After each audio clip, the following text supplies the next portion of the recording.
Okay, so now are you ready to play a game?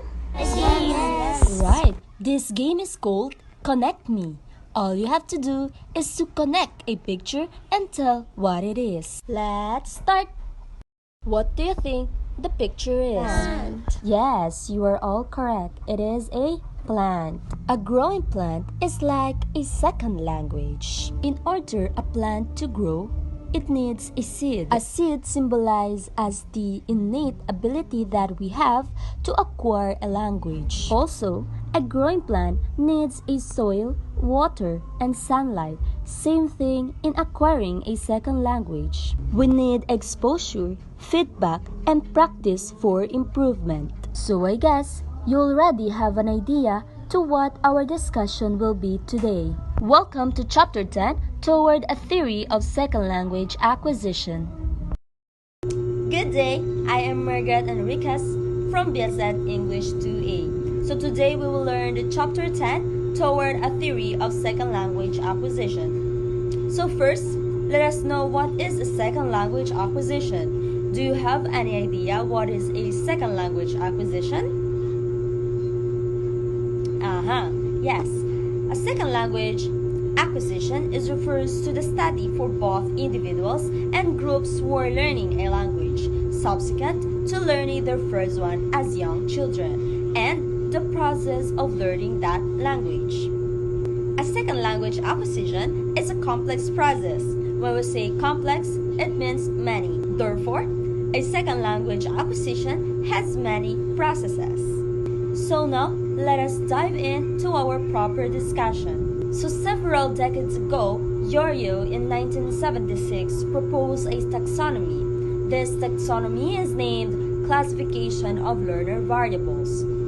So this taxonomy shows many different domains of inquiry that must be included in a theory of second language acquisition. So there are 6 domains: age, cognition, native language, affective domain, and educational factors or background. So now, I'll share to you each definition with an example to help you more understand each concept. First, let's have a scenario.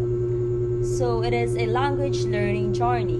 Maria, a 25 years old Spanish speaker, and her 10-year-old son, Carlos, moved to the United States. They enroll in English language classes. So remember that scenario. Let's proceed to what is age. Age, wherein the younger learners, 0 to 12 years old, excel in pronunciation and intuitive language used to brain plasticity. Older learners rely on explicit learning strategies according to Yorio 1976. An example, in that scenario earlier, so Carlos, a 10-year-old, quickly picks up pronunciation and grammar rules, while Maria, a 25 years old, relies on explicit learning strategies, analyzing language rules and patterns. So later on, I will share to you what is the definition of explicit learning strategies. Okay, moving on to cognition. So according to Yorio 1976, the cognitive abilities such as the memory, problem solving, and analysis aid language learning. So adults analyze rules and younger learners acquire language implicitly. Example from the scenario, Carlos, a 10-year-old, quickly picks up pronunciation and grammar rules, intuitively learning English. Same with the example from the age, okay? And Maria relies on explicit learning strategies, analyzing language rules and patterns. So you have noticed that I've mentioned explicit learning strategies and implicitly. Okay, so explicit describes something that is very clear and without vagueness or ambiguity. Implicit often functions as the opposite, referring to something that is understood but not described clearly or directly, and often using implication or assumptions. So that is the definition and the differences between explicit and implicit. Let's let's move to the third domain of Yorio 1976. We have the native language. So according to him, language transfer from first language to second language affects learning. So similarities facilitate learning while differences lead to errors. An example from the scenario: Maria struggles with English verb tenses due to Spanish language interference, while Carlos easily adapts to English grammar structures. Now let's have the fourth domain. The fourth domain is input. So according to Yorio, comprehensible input slightly beyond learners' proficiency fosters acquisition. So quality, quantity, and context impact learning. So an example from the scenario earlier. So the initial classes, it simplified input helps Maria and Carlos understand basic English. And the advanced classes, authentic materials refine their language skills. So moving on to the fifth domain, affective domain. Okay? Yorio said that emotional factors includes motivation, self-confidence, anxiety significantly impact language learning. So from the scenario earlier, Maria has this motivation and confidence boost her language acquisition, and Carlos enjoys language learning, making rapid progress. Okay, so the last one, we have educational background. So the educational background, such as literacy skills, prior education, also significantly impact language learning. From this scenario, Maria benefits from her literacy skills and prior education, quickly grasping grammar rules. And Carlos thrives in interactive, visually aided instructions. That is all for the 6 domains of Yorio in 1976. Now let's discuss the domains and generalization from towards the theory of second language acquisition. So domains and generalization in second language acquisition. So the second language acquisition is a complex process influenced by various factors. So two crucial concepts in second language acquisition are domain and generalization. So understanding these concepts enables language instructors to define effective instruction, facilitating learners' ability to apply language skills in diverse contexts. A domain in second language acquisition refers to a specific context or area of life where language is used. The language learners often struggle to transfer language skills from one domain to another, such as from classroom to real-life situations. Now, let's move to generalization. So what is a generalization? A generalization refers to the process of applying language knowledge and skills learned in one context or a domain to new or unfamiliar context. Conclusion to domain and generalization. So in understanding domain and generalization is crucial for language instructors to design effective instruction. So by acknowledging the complexities of language acquisition and implementing targeted teaching strategies, educator can empower learners to apply language skills across various contexts. So ultimately enhancing their communicative competence. Okay, so that would be all. Thank you.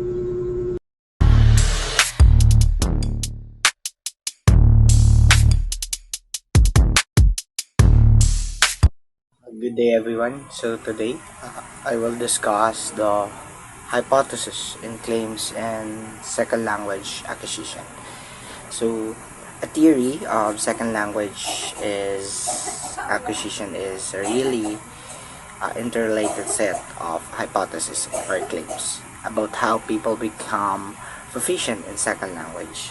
So in summary, research finding on SLA conducted by Lightbone in 1985 made the following claims. So here are the claims. So adult and adolescents can acquire a second language. So yes, adults can and adolescents can learn second language, even though children may have an easier time learning languages. Adults and adolescents can still successfully learn a second language with dedication and right approach. So the second claims is the learner creates a systematic interlanguage that is often characterized by the same language as the first language, as well others that appear to be based on the learner's own native language. So when learning a second language, people often use their first language as a guide, but they also make their own rules that not quite right.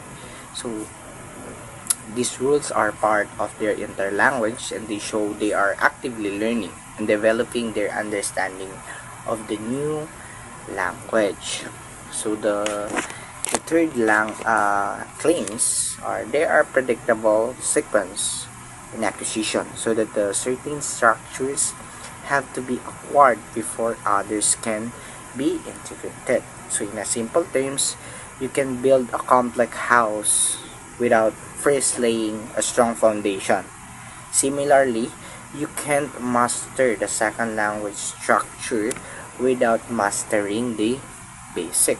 So this means that there's a natural order to language learning, and certain structure need to be acquired before others can fully understood and use. For the fourth claims, practice does not make perfect. So it doesn't mean you are always practicing a language. It doesn't guarantee you'll become a perfect with that language. So knowing a language rules does not mean one will be used. So the next claim is knowing a language rules does not mean one will be able to use it in communicative interaction. Just because you know the rule for forming a plural in English doesn't mean you will automatically use it incorrectly when speaking. So you need to practice using the rule in real world situation to make it habit, or let's call this constructive. So the sixth claims is isolated explicit error correction is usually ineffective in changing language behavior. So the sentence does say that isolated explicit error correction never works. So it says that it's usually ineffective. So this means there might be a situation where it can be helpful, but it's not very reliable method for long-term language learning. For the seven claims, for most adult learners, acquisition stuff fossilizes before the learner has achieved native-like mastery of the target language. In essence, the sentence suggests that while the adults can learn a new language, they often hit a wall where their progress slows down or stops completely. This is due to the factors like the brain's plasticity decreasing with the age, and the influence of their native language, and the lack of immersion in the target language. So, 8 is the claims is one cannot achieve native like or native or near native like command of a second language in 1 hour a day. So it emphasizes that the importance of consistent and dedicated effort in language learning. It highlights that achieving a high level of fluency in a second language, so it should be requires more than just a small amount of time to spend each day. To achieve that level, learners need to dedicate more time, engage in consistent practice, and ideally, so it immerse themselves in the language environment. So the 9 learner tasks is enormous because language is the enormously complex. Yes, because in essence, the sentence acknowledges the immense challenge faced by the language learners due to the inherent complexity of language. It suggests that learning a new language is a demanding task that requires significant effort and dedication. So the loss claims is the learner's ability to understand language in a meaningful context exceeds his or her ability to comprehend the contextualized language and to produce language of comparable complexity and accuracy.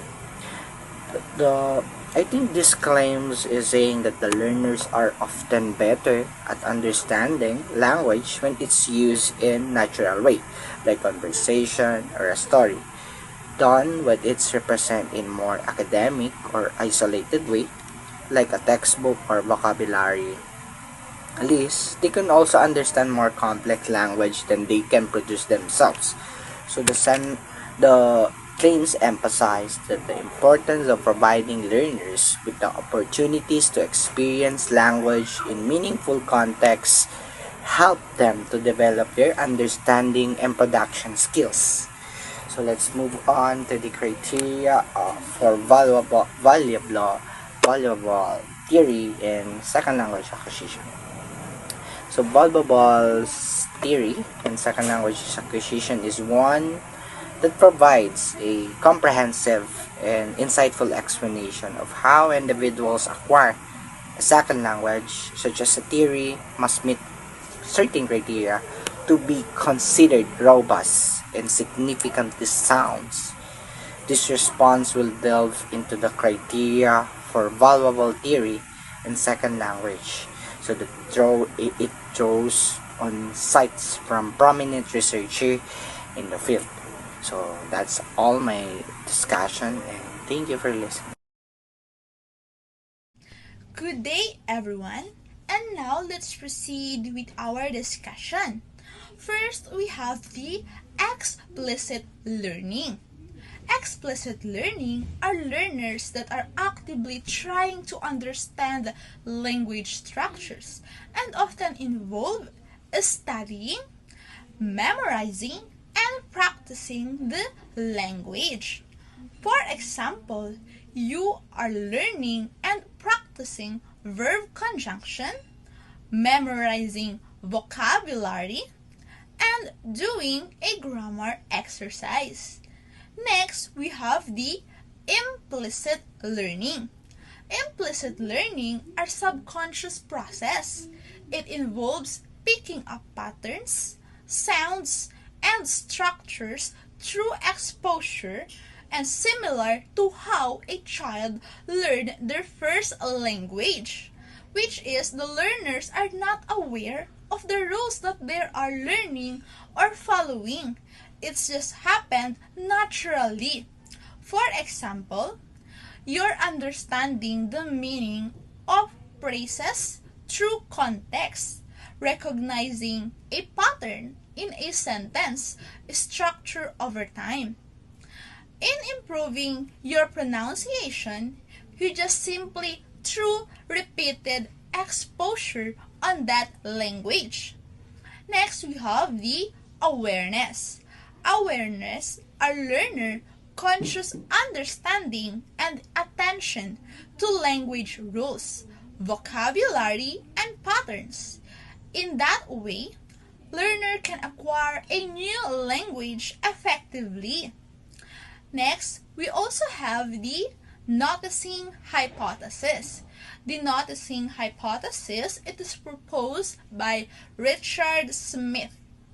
Learner must consciously notice a specific language feature to effectively learn the language you are acquiring. For example, noticing the structure of past tense in English can help a learner understand and remember how to talk about the past event. Next, we also have the input. In input, it is any language exposure that learner receive or comprehend.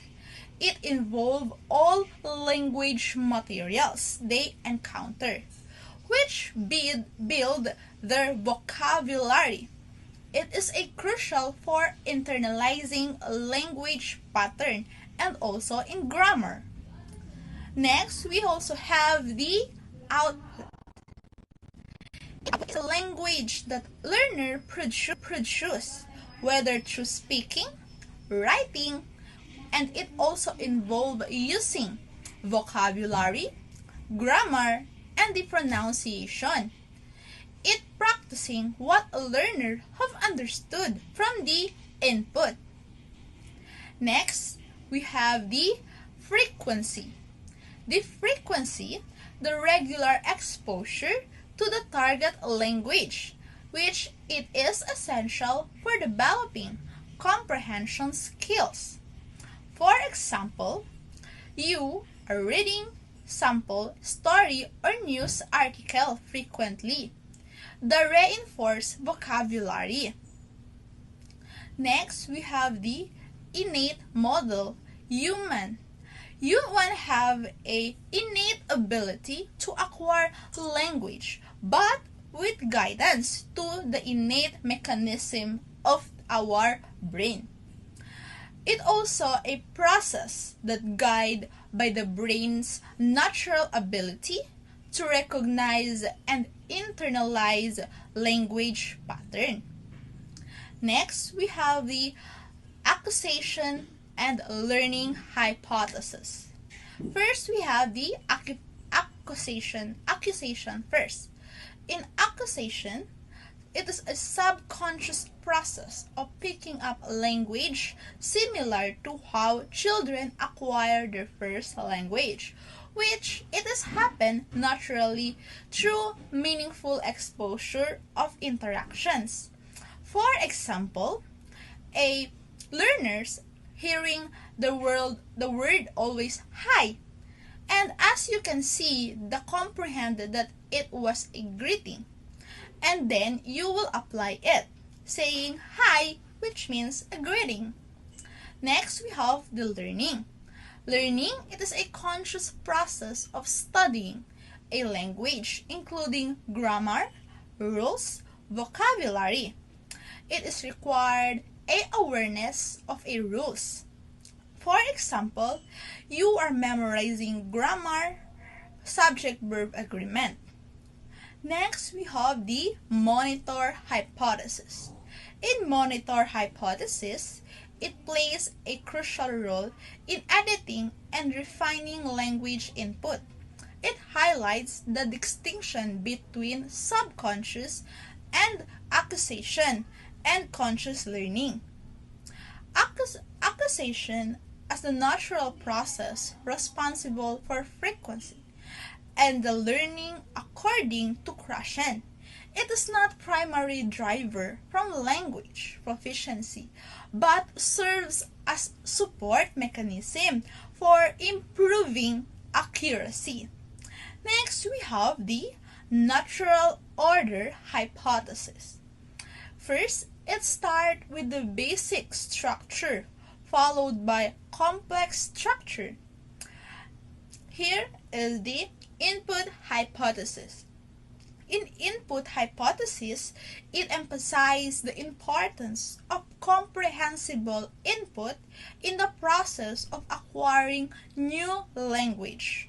According to Krashen, learners acquire language most effectively when they are exposed to input that is in just beyond their current knowledge. So, we have the I+1 hypothesis, which is the I symbolized as learner current knowledge, and the +1 are the additional based, but it also can understand with the help of the prior knowledge of the learner for its complexity. Effective filter hypothesis.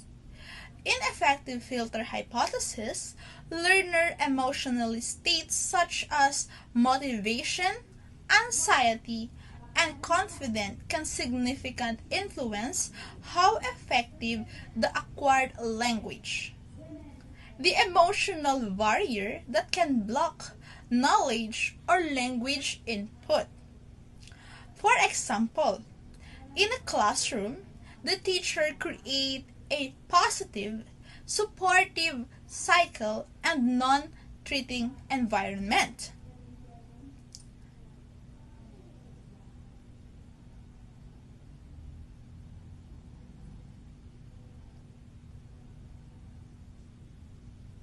Everyone, good day, Ma'am Marian. I'm Hermeline Lasagas from BSED English 2A. Now let's explore the key theories and models in second language acquisition, focusing on Krashen's hypothesis, McLaughlin's attention processing model, and Swain's output hypothesis, while Krashen's ideas such as I+1 and the distinction between acquisition and learning have intuitive appeal. They face significant criticism for their lack of empirical clarity and oversimplification. So McLaughlin's model provides a more nuanced view of attention and processing in language learning, while Swain's highlights the critical role of output in developing linguistic competence. Together, this perspective offers insight into the complexities of SLA, or second language acquisition, and their implication for teaching practice. So as you heard earlier, the discussion of Ms. Santiago about the 5 hypotheses of Krashen's, now let's proceed to the evaluation of the 5 hypotheses. So Krashen's hypothesis and the second language acquisition have intuitive appeal, such as promoting meaningful communication, a supportive environment, and idea of I+1 optimal challenge. However, they face significant criticism. First is the conscious versus subconscious distinction. So McLaughlin and others argue that Krashen's differentiation between acquisition and learning is too vague and empirically indefinable and undermining its theoretical usefulness. Number 2 is no interface claim. So Krashen's assertion that acquisition and learning that both can complement each other. Studies show that explicit grammar instruction and form-focused learning can enhance communicative competence, disproving Krashen's zero grammar stance. So number 3 is I+1 principle. So while appealing, the idea of I+1 is not novel and mirrors broader learning concepts like Ausubel's proximal development. Critics note that I and 1 are not clearly definable, limiting its practical application. So number 4 is speech emergence. So Krashen's claim that speech naturally emerges through comprehensible input ignores learners who do not easy progress or remain in an extended silent period.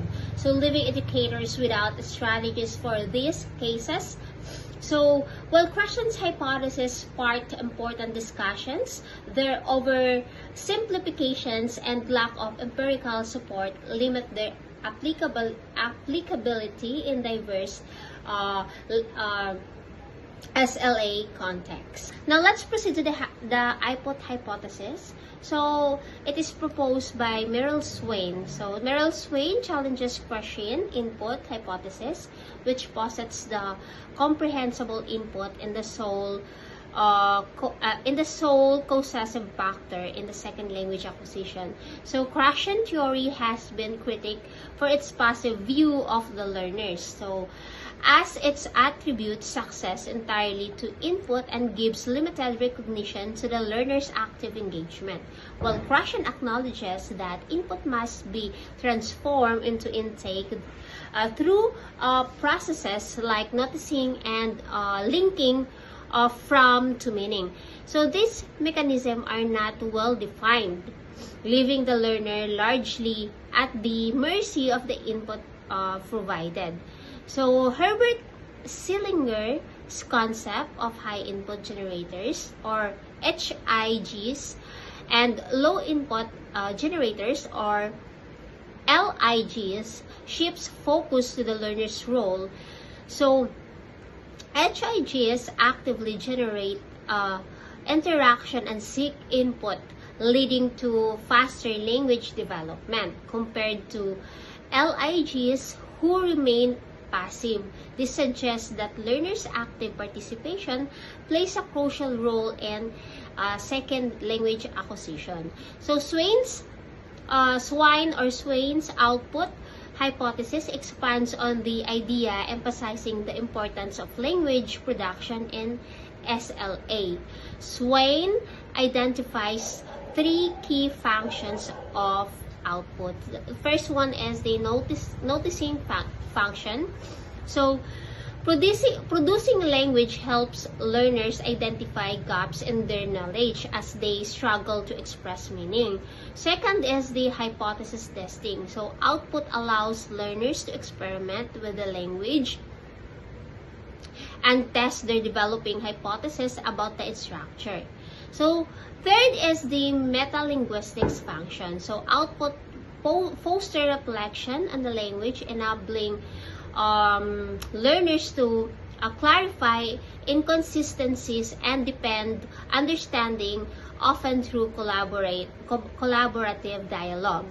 Research shows that output enhances language acquisition by solidifying knowledge and improving grammatical accuracy, according to Swain 2005. So, however, output alone may not always focus learners on the target forms, according to Bigelow 2000. While Krashen's input focus theory oversimplifies SLA, it has inspired alternatives like Swain's or Swain, which highlights the active interplay of the output and input and learner engagement in the language learning. Now, let's proceed to the cognitive models. So, the concept of conscious and subconscious processes in SLA, as proposed by Krashen, has intuitive appeal. So, particularly when comparing children's and adult language acquisition. So, children are often taught to pick up languages effortlessly, which is attributes to the subconscious learning. However, this notion faces two challenges. First is the ambiguity of consciousness. So, scholars like McLaughlin 1990 and Schmidt 1990 argue that consciousness is the complex and poorly defined term, making it difficult to clearly differentiate between conscious and subconscious learning processes. So second is younger is not always better. Scoville 1999 so challenges that assumption that children are inherently superior language learners, while they may excel in acquiring native-like pronunciation. Adults often outperform children in structured learning environments due to their development, cognitive and metacognitive skills. Thus, a simplistic resilience on subconscious processes does not fully explain the complexity of SLA across age groups. Now, let's proceed to McLaughlin's attention processing model. So, it connects the second language performance with the learner's attention to language forms and their levels of information processing. So, it divides performance into four cells. First is cell A, controlled plus focal. So, performance is based on the formal rule learning with deliberate attention to the language forms, such as in grammar exercises. Second is cell B. automatic plus focal. So automatic processing of a language forms occurs in a test situations where learners apply rules, effort less under focus attention. So third is the cell C, controlled plus peripheral. So performance stems from implicit to analogic learning with limited attention to forms. So as seen in early stages of language acquisition. So fourth is cell D, automatic plus peripheral. So automatic processing in communication situations relies on fluency with minimal attention to formal properties.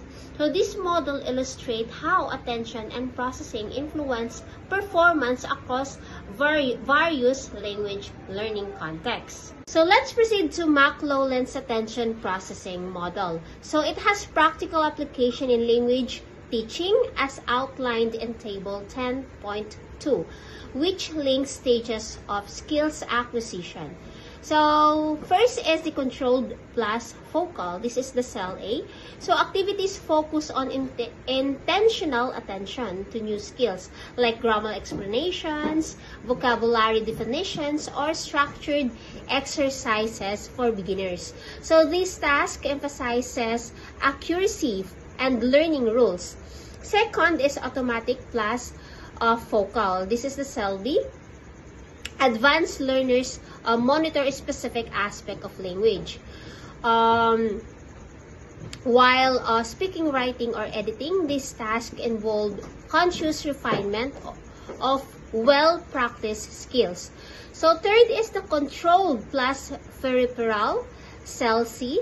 So early communication task, greetings or basic conversation. So combined new learning with less focus on form, allowing learners to use language in meaningful ways. Fourth is automatic plus peripheral, cell D. So activities such as group discussion, rapid reading, or natural conversation emphasize fluency and require minimal attention to language forms. So this framework helps educators to design tasks that align with the learner's proficiency, levels of the balance, accuracy, and fluency. In conclusion, second language acquisition is a complex process requiring the integration of input, output, and active learning engagement. While Krashen hypothesis offer valuable insight, their limitations have prompted more comprehensive approaches, such as McLaughlin's attention processing model and Swain output hypothesis, which emphasize the dynamic interplay of cognitive processes and meaningful interaction. Together, this perspective highlight the need for balanced evidence-based teaching strategies and foster both fluency and accuracy in learning and language learning. So I hope you learned something from me. Again, I'm Hermeline Lasagas from BSED English 2A. Thank you.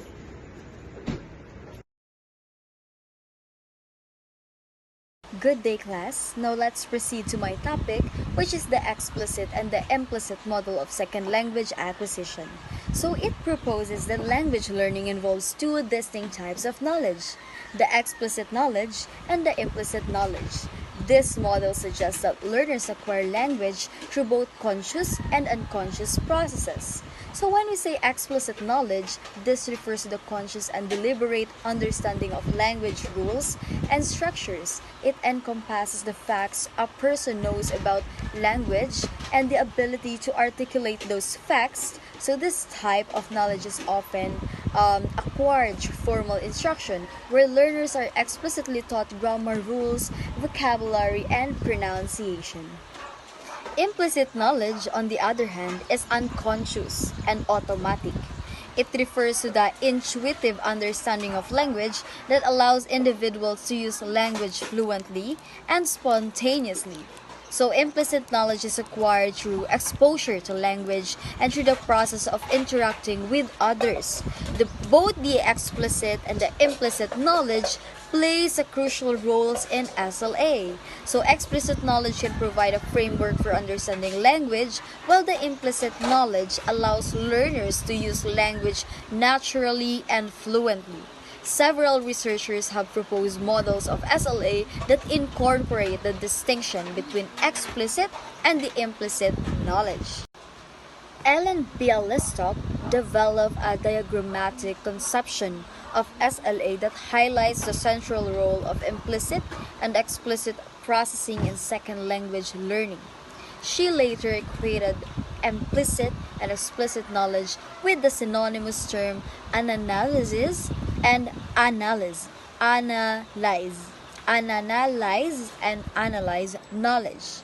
Rod Ellis proposes a model that emphasizes the importance of both the implicit and explicit knowledge in SLA. So he argues that implicit knowledge is essential for fluency and automaticity, while implicit knowledge is necessary for accuracy and conscious control. Alice also recognized the significance of both the implicit and explicit knowledge in SLA. So he suggested that learners initially rely heavily on the explicit knowledge but gradually shift towards more the implicit processing as they become more proficient.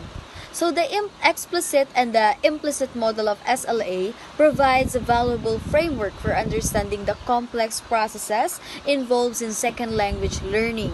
This model highlights the importance of both the conscious and the unconscious learning, and it suggests that teachers should consider both the explicit and implicit learning in their teaching practices. So while there are still many unanswered questions about the interactions between the explicit and the implicit knowledge, this model has contributed significantly to our understanding of the SLA. Proceed to social constructivist model, Long's interaction hypothesis.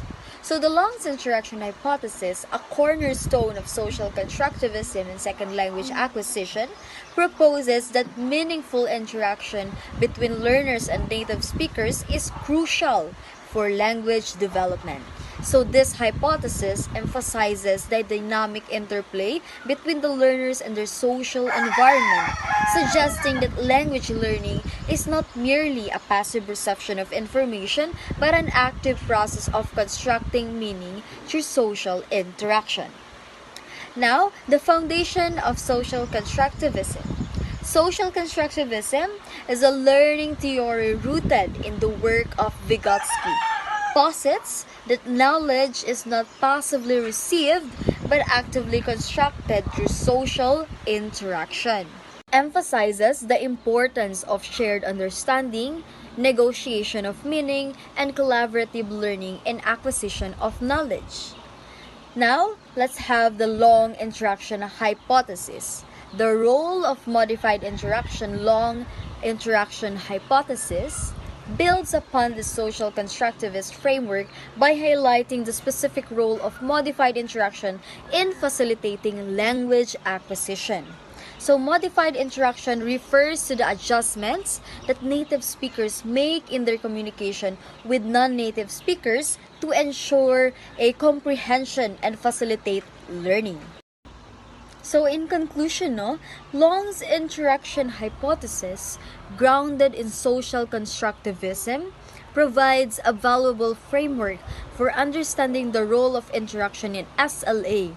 It emphasizes the importance of meaningful communication and negotiation of meaning in facilitating language acquisition. So by recognizing the importance of modified interactions, teachers or we, the educators, can create a supportive learning environment that promotes both the fluency and accuracy in the language development. So that is all for my topic. Now let's proceed to the next presenter.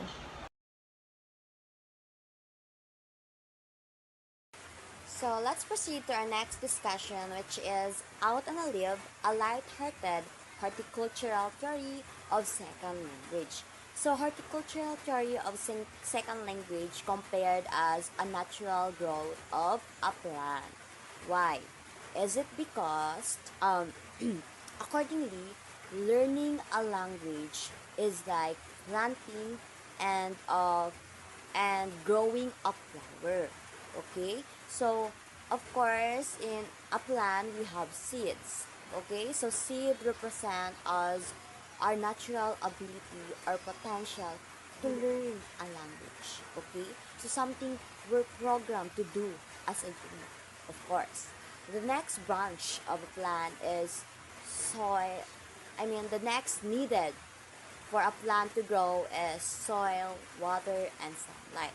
So soil, water, and sunlight symbolizes the environment and resources needed for growth, like exposure to language, practice, and of course feedback. The next one is the roots, stems, and branches. Of course, this reflect the step-by-step process of building knowledge and skills like vocabulary, grammar, and in order for us to construct a conversation appropriately. The next one, the overall or the final outcome is the flowers and the fruit. Okay, so these are the final outcomes, which is the ability that you gain in that branch. You have something in that branches will be your final outcome to use the language. Okay, the language, how the language uh, fluently you use and how you express the language. Okay, the next, okay, so the horticultural theory isn't based on formal research. Okay, so it's just a creative way to think about language learning as a process that's organic, interactive, and influenced by many factors, just like growing a plant. Now let's proceed to from theory to practice. Okay, so this theory is about the connection between theory and practice in second language acquisition. So in theory and practice, we have this theory and practice debate. So there has been a long-standing debate about how language learning theories can be applied in real-world classroom. People often wonder how to use specific theories to improve their learning, to improve their teaching. Okay? So, by asking thoughtful question about how language is learned, example, why certain techniques work or don't, you are essentially engaging in research. Okay? So, this process can contribute to the development of better theories.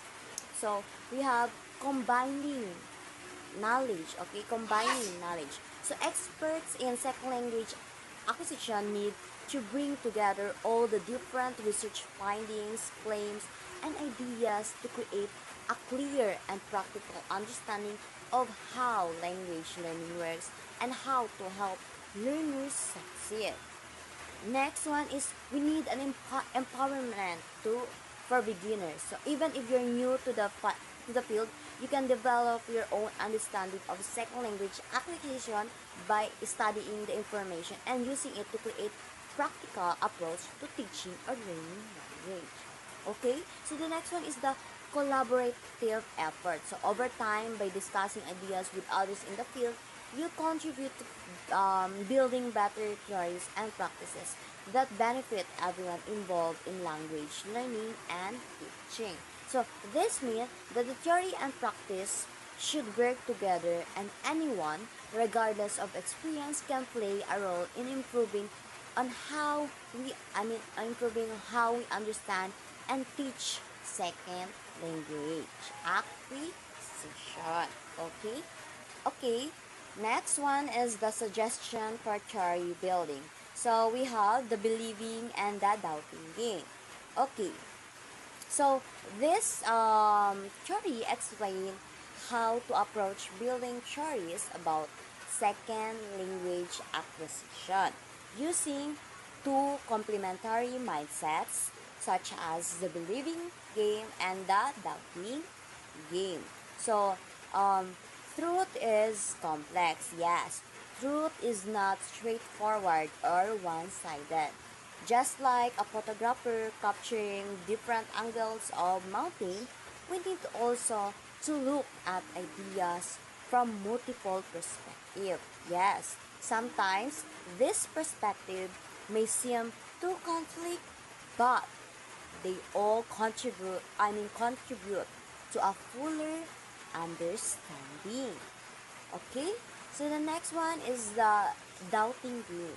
So this is the traditional method of analyzing ideas by looking for flaws or weaknesses in someone's claim. So it's about questioning and being critical, which is often seen as discipline and logical. Okay? So the believing game, this method introduced by Peter Elbow, which focuses on trying to see the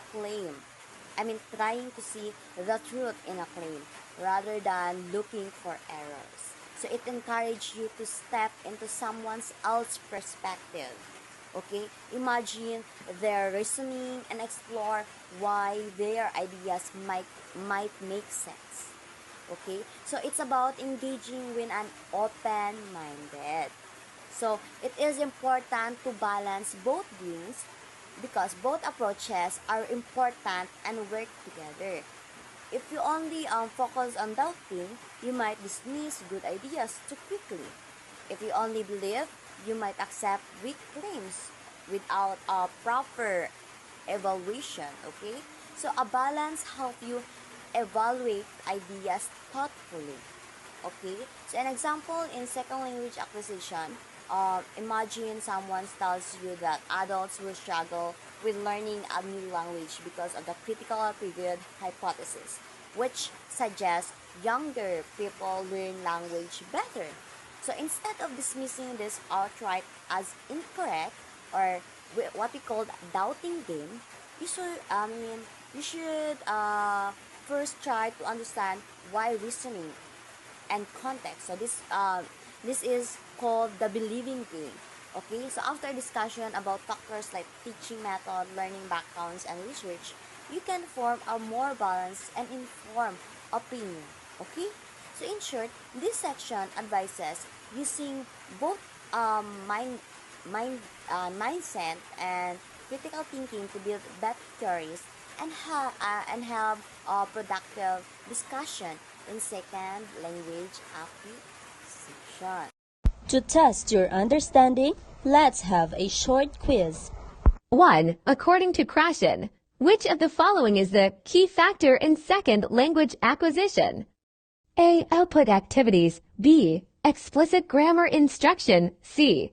Comprehensible input I+1. D. Memorization of rules. 2. Which model emphasizes the role of attention and processing in language performance?